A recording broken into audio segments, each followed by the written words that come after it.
In this video, I'm going to show you how to create dots line in Excel.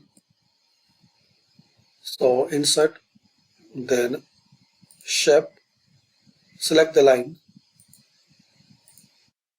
press and hold shift and draw perfect horizontal line.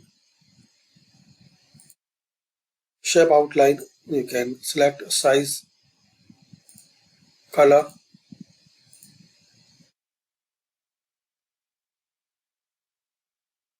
and select dot.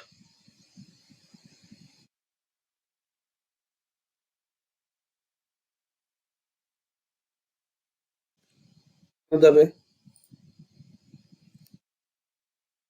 draw the dots.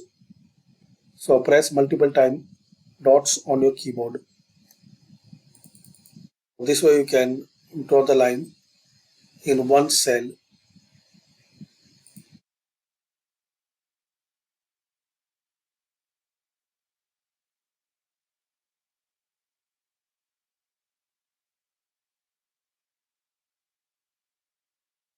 So thanks for watching.